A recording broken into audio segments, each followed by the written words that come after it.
Here with us today, we have Iracema Salinas, who is going to talk about her kindergarten placement assignment in Mrs. Barton's kindergarten class. Okay, so how did you go about planning your project, and how did you start with standards and arrive at your topic? Also, was it student interest driven? Our concept was chosen by Mrs. Barton. I started with looking at the standards.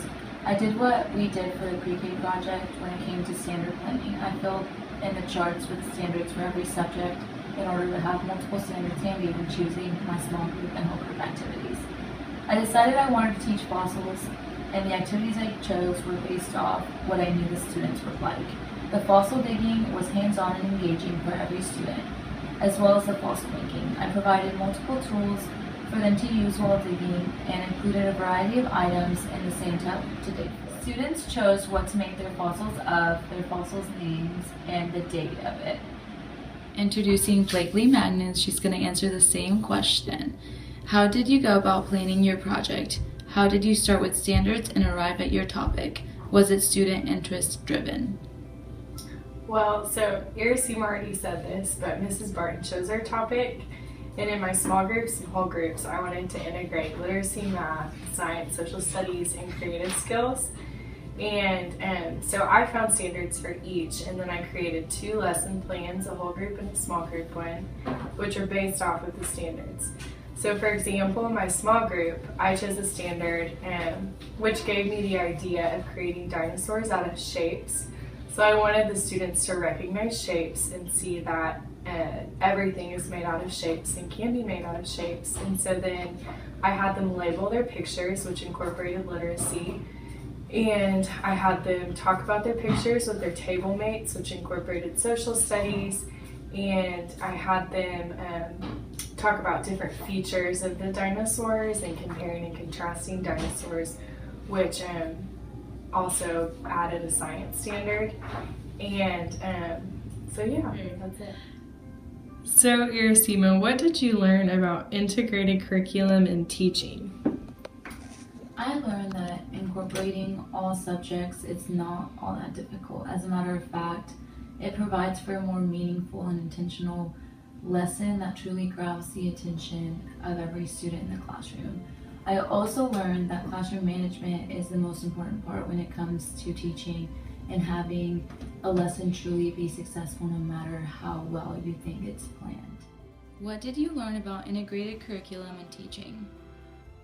So I learned that there doesn't necessarily need to be set times for subjects during the day, because you can incorporate it all into a lesson, and you can, use their questions and different concepts to add in different subjects and do it in a more hands-on way. And like Vygotsky talks about the different types of learners, and I think that integrated learning has the potential to cater to different types of learners. So I think that teaching with an integrated curriculum is more developmentally appropriate probably than teaching just like you have your math and English and science, and because then the children learn to see math, science, literacy, and creative skills and social studies throughout their day, and they learn that it can be incorporated almost into anything. Something I struggled with was finding my words when the class got rowdy.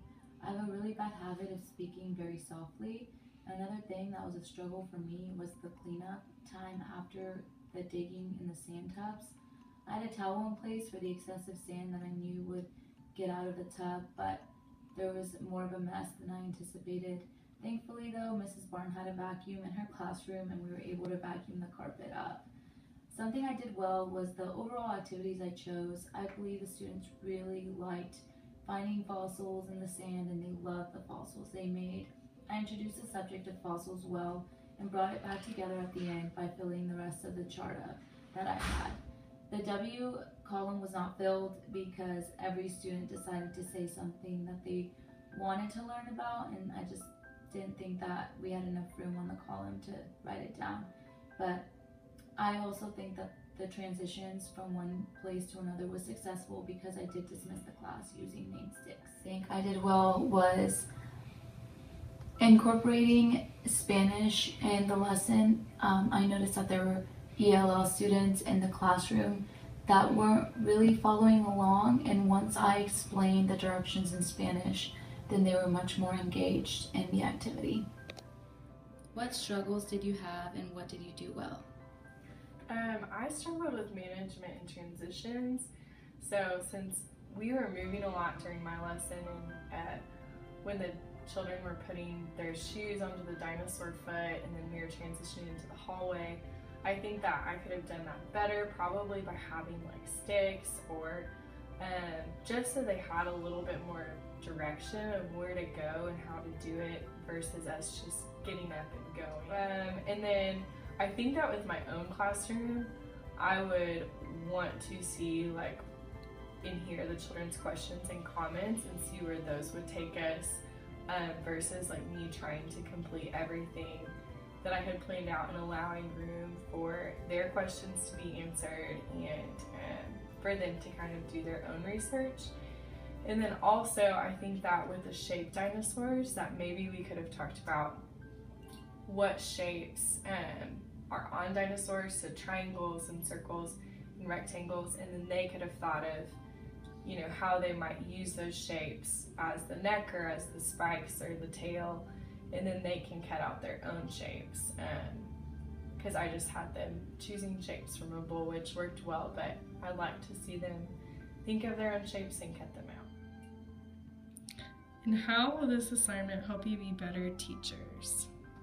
This assignment helped me be a better teacher because it was the first go-around in teaching in a classroom.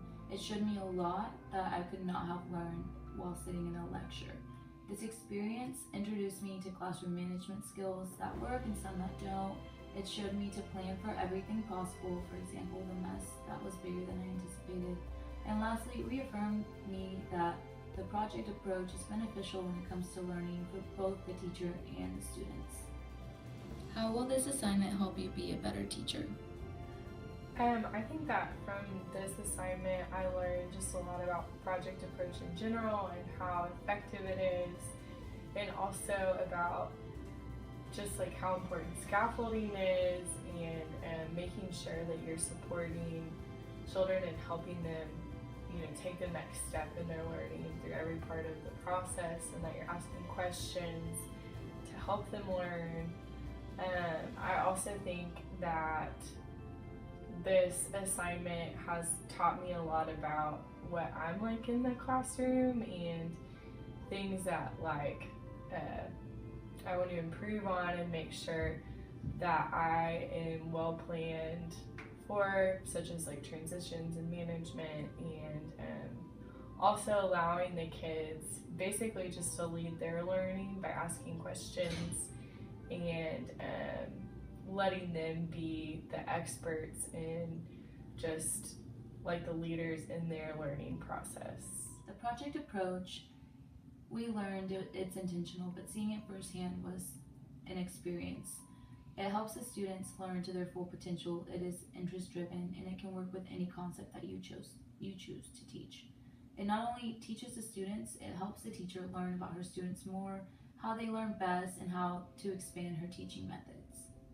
So the project approach supports Reggio Emilia's theory of it being innovative and inspiring. It allows the students to be creative and it allows them to ask questions, promoting creativity in any lesson that you choose to do. What did you learn about the project approach to teaching and learning? I think that the project approach allows both the children and the teacher to play roles in the learning process, because it allows the students to ask questions and it allows the teacher to provide them with answers for their questions. I think that the project approach also allows children to use just concrete, or provides like a concrete way of thinking, and it allows them to do more of like hands-on learning. It allows them to see an integrated curriculum as they're learning, so they're learning science and math and social studies and creative skills and literacy all in one. So I just think it's really beneficial, and I'll definitely use it in my classroom. and I think that it is a really appropriate and beneficial way of learning.